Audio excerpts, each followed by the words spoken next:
Today we're going to review the new ProMag 17 and 32 round magazines for the Smith and Wesson M&P 9mm. I want to say thank you to everyone at Tactical Vantage for sending the mags over to me to do a quick little test and review on. I really appreciate it. As always, safety is first, so we are working with an unloaded weapon, as well as unloaded magazines. Okay, so let's actually take a look at the magazines. Here we have a ProMag 17 round magazine, and here's a factory Smith and Wesson 17 round magazine. Both mags almost identical. The only thing that you'll notice different would be the followers, the stamping of the factory mag, and then the base pads. The ProMags are a little thinner, but did not cause any issues for me during reloads. The 17 versus 32 rounder, the only difference would be the additional length for the round capacity. Now, performance in gun is what everybody is really concerned about. Let's take a look at our factory mag. Seats, drops free, and has never once had a feeding issue in this weapon. Our ProMag 17 round magazine, just like factory, seats and drops free without issue. Our 32 round magazine, however, does have a little resistance around the mag catch area when seating, and that resistance does prevent the mag from dropping free. We'll pull and we're clear. What I wanted to do was take a look at these mags and try to see what may have been causing this 32 round mag to get stuck while the 17 round and the factory 17 round mag operated without problem.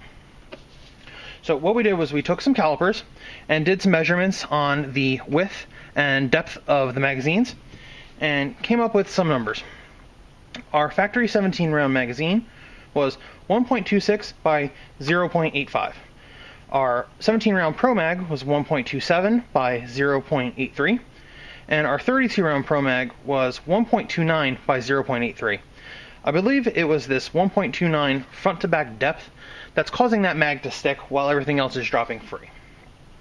So, for me, this 32 round mag is really nothing more than a range toy. I mean, there's really nothing practical about that at all. So, if it doesn't drop free on me, I'm not gonna, cry over it. The 17 round mag, though, I'm very happy to report, was dropping free, and I was able to use it yesterday during an IDPA event. We had 6 stages, about 100 rounds for the entire match.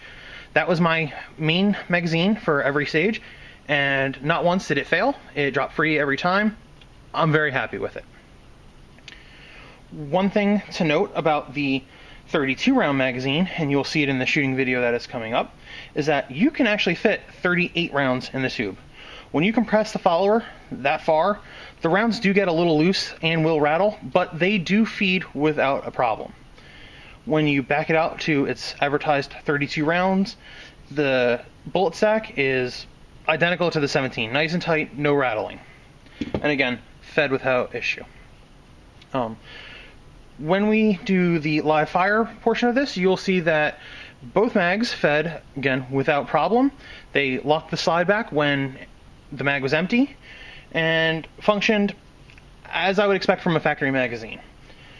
The ammo that we ran was a variety of different things. I wanted to mix it up inside each magazine to really try to, get a good idea of what would feed and what wouldn't. We had 2 types of factory ammo. We had 115 grain, just round nose. We had 147 grain hollow points. And then we had a variety of reloads. We had plated 115 grain round nose, plated 147 grain round nose from both Frontier and from Extreme. The 115 reloads were Frontier bullets as well. We also had 124 grain lead truncated cones. Again, these were just a random mix in each mag, and they all fed without any hangups. So let's take you out to the range now. You can actually see those shooting videos in action.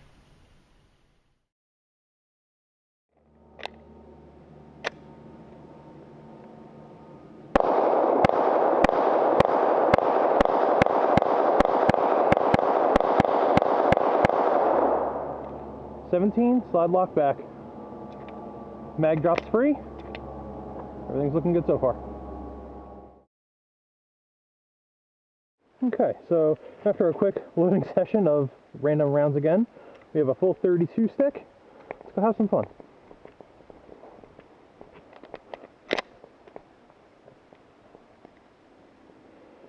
Yeah.